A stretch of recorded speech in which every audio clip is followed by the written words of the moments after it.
Addunyaa keessatti waan hedduu jijjiiramaa jira. Kan naannoo Arkitikii ta'aa jira immoo adda. Ammaaltu nagalchee jettee yaaduu dandeetti. Garuu wanti achi ta'u hundi keenyarratti dhiibbaa qaba.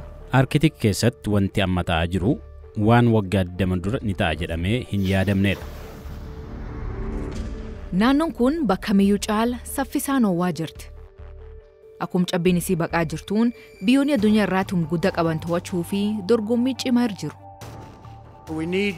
Nageenya biyyaaf nageenya idil addunyaatiifis Greenland nu barbaachisa. Yoo cabbiin baxxee lafti adaal taatee qabeenya fi karaan haaraan hin argamaa jedhanii abdatu. Ka argateetti addunyaarratti dhiibbaa uumuu danda'a yaad jedhuun biyyoonni gugurdoon kunin ilisaanii garbanti kaabaa deebisanii jiru. Arkitik to'achuuf biyyoonni baay'een tooftaa qabatanii ba'aniiru. Kunis akkaataa sirni idil addunyaa ittiin hoogganamu jijjiiruuf deema. Addunyaa keessaa Arkitik maaliif bakka Oromtoon irraa wal jifatti taate? Sababoota 5tu jira. Kan hubachuuf ammoo addunyaa tanaa haala adda ta'een laaluu qabna. Arkitik galaan cabbaa'e qofaa fakkaachuu danda'a. Garuu biyyoonni 8 achi keessatti naannoo qabu. Ameerikaa, Kanadaa, Greenland, ka Denmark keessatti naannoo ofiin of bulchu taate Denmark, Iceland, Norway, Sweden, Finland fi Raashiyaa. Yeroo waraanni ololaa US fi gamtaa Soviet jidduu geggeeffamee bantii kaabaa irraan misaa'el darbuun hin danda'am ture. Kanaaf biyyoonni lamaanuu waraana isaanii achi babal'isan. US kaab Greenlanditti buufata hundeessitee jirti. Garuu bara 1987 yeroo waraanni ololaa xumuramu hoogganaan Soviet Mikhail Gorbachev sochii waraanaa Arkitik keessatti akka xiqqaatu yaada dhiyeesse. Yaadni Gorbachev akka biyyoonni Arkitik keessaa fedhii qaban hundi kaayyoo waloo irratti xiyyeeffatan ture. Waggooti taananii biyyoonni 8 naannoo Arkitikii keessa turan man maree Arkitik ijaaranii qorannoo fi eegumsa naannoo irratti waliin hojjechuu fi walii galan.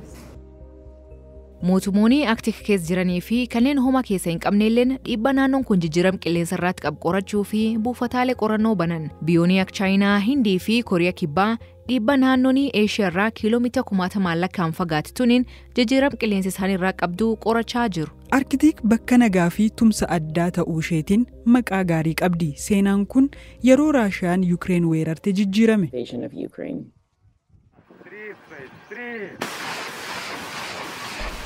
Bara 2022 Raashiyaan garaagarummaa yaadaa siyaasaaf dinagdee bara waraana ololaa US fi gamtaa Soviet jidduu ture deebistee banti. Ji'oota taanan Finland fi Sweden gamtaa waraana lixaa NATO'tti makamuu fi iyyatan. Kartaan Arkitik gam tokkoon Raashiyaa ta'ee gam kaaniin ammoo miseensota NATO ta'e.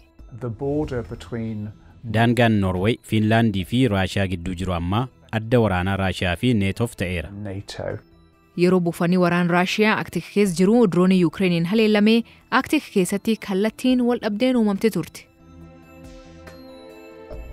Naannoon kun waraana Raashiyaa fi murteessaa. Niwukileeraan isaanii harki caaluu asitti argama.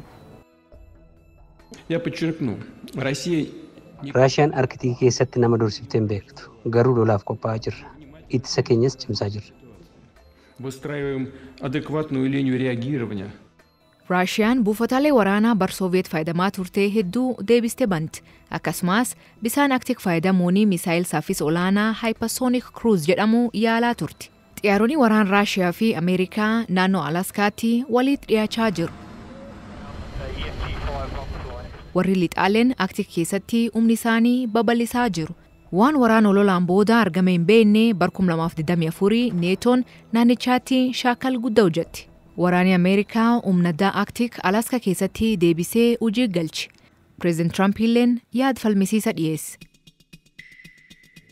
Nageenya biyyaaf nageenya idil addunyaatiifis Greenland nu barbaachisa.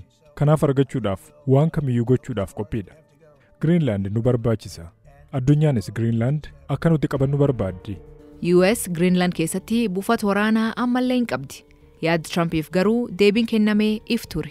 Greenland kan uummata Greenlandik akkasumas qaama mootummaa Deenmaarkidha. Kun waan hin jijjiiramnedha. Akka qorannoon agarsiisutti ircaalan lammiilee Greenland qaama US ta'uu hin barbaadan. Hedduun isaanii biyya walaaba ta'uu barbaadu. Akka yaada Donald Trumpiitti Arkitik keessatti argamuun michummaa Raashiyaa fi Chaayinaa laaffisuu danda'a. Haa ta'u malee biyyoonni lameen kunniin michummaan isaanii ka daangaa hin qabne jedhu. You don't even need binoculars. You look out. Baayinaakular illee sin barbaachisu. Yoo ala laalte dooniin Chaayinaa bakka hunda jira. Kan Raashiyaas akkasuma. The place. We're not letting that happen. Dooniin eegdota galaan Raashiyaa fi Chaayinaa galaan Arktik keessatti patroolii waloo geeggeessanii turan. Xiyyaaronni waraana biyyoota lamaanilleen akkasuma naannoo Alaaskaatti waliin balali'an. Biyyoonni lamaan kun akkasitti waliin balali'uu isaanii kan arginu yeroo jalqabaafi. Yaaddoon jiru yaaliin shaakallii fi patrooliin kunneen balaa guddaa uumuu danda'u. Dogoggora hamaa. Chaayinaan gochiisii hariiroo Raashiyaa waliin qabdirraatti gad fageenan hojjechuu malee waan qaama sadaffaa ilaallatu miti jetti. Haa ta'u malee hariiroon kunuu rakkoo mataa ofii qaba.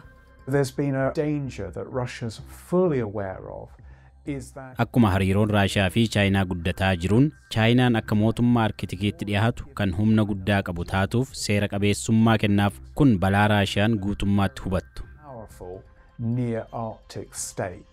Chaayinaan Arktik irraa kiiloomeetira 1,400 fagaatullee biyya Arktikiitti dhiyoo jechuun uf ibsiti. Bara 2018 piroojeektoota investimentii adda addaa Polar Skill Road jedhamu jalqabdi. Garuu biyyoonni hedduun Chaayinaa irratti hirkachuu waan sodaatanii fi yaadisuun karaa taafe. Bantii kaabaa keessatti biyya humna guddaa qabdu ta'uu barbaaddi. Chaayinaa wajjiniin hariiroo barbaadna. Garuu Chaayinaa irratti hirkachuun barbaadna. Arkitik keessatti dhiibbaa guddaa qabaachuuf yaalaa akka turte gaaffiin qabu garuu hanga ammaa bu'aa hin arganne. Milkaa'inni dinagdee Chaayinaanii Arktik keessatti qabdu ircaalanii walitti dhufeen isaan Raashiyaa waliin qaban irraa kan dhufe. Fakkeenyaaf piroojeektoota dirree gaazii uumama baasuu irratti. Cabbiin baqaa jirtu kun ammoo gaaziin kun fe'amee akka bakka bira geeffamuu salphisee jira. Bara 1979 cabbiin Arktikii kan fakkaatu turte. Bara 2024 ammoo akkan turte. Kiiloomeetira sukweeyaa miliyoona 2.6 hir'atee jechuu. Guddinni isaa tilmaamanii aga Arjentiinaa ingaa jechuu. Kanaaf biyyoonni hedduun waqtii bonaa Arktik akka daandii geejjibaa fayyadamuu fi akka carraatti ilaalu. Daandiiwwan sadan fayyadamamuu danda'an keessaa yeroo ammaa kana akka danda'amu daandii qarqara galaan kaaba Raashiyaa qofa karaa galaan kaaba jedhamuun beekama. Daandiin kun tiraafikii itti fayyadama sulula Suweez waliin walqabatu hanqisuu danda'a jedhamee abdatama. Akkasumas yeroo fi fageenya maayilii 1000 lakkaa'amu kan dooniiwwan fe'umsaa fudhatan gabaabsa. Bara 2024 doonii fe'umsaa 97 ta'anitti karaa galaan kaabaa kanaa fayyadaman. Ircaalaan isaa alergii Raashiyaa irraa gara Chaayinaa deemu. Garuu sulul Suweez waliin wal bira qabne yoo laallee waggaatti dooniiwwan 13,000tti Suweez fayyadama. Kanaaf daandiin kun isaan dorgomee filatama ta'uu fi ammallee yeroo dheeraa fudhata. Waggaa keessaa galaanee Arktik harki caalu cabbii yeroo bonaayyuu haala qilleensisii tilmaamuun hin danda'amu. Haala akkasii keessatti yeroo gabaabaa keessatti meeshaa dabarsuu qabdaa jechuudha. Kunis ammoo mirkana indastiriin doonii barbaadu hin dhiyeessu.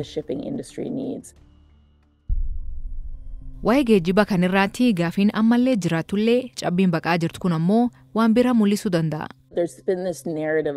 Cabbii kana jala qabeenya duraan itti bahamuu hin danda'amnetu jira yaadni jedhu jira. Gaasiin addunyaa kan ammallee hin argamin 30 fi boba'aan 13 cabbii kan jala jiraa jedhamee tilmaamama. Albuudalleen keessuma Greenland keessatti in argamaa jedhan. US qabeenya Greenland yoo argatte dhiyeessii biyyoota alaa irratti akka nuti hin hirkanne haalan hir'isuu dandeenya.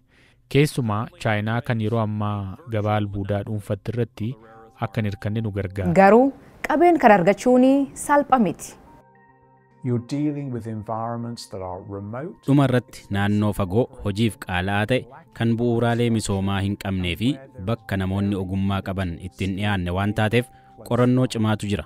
Kun adoo jiru fedhiin addunyaan naannoo kanaa fi waan cabbii jala jiruuf qabdu akkuma jiru jira. Kun ammoo naannoo duraanuu falmii jala jirtu kanaa fi dorgommii bira fida.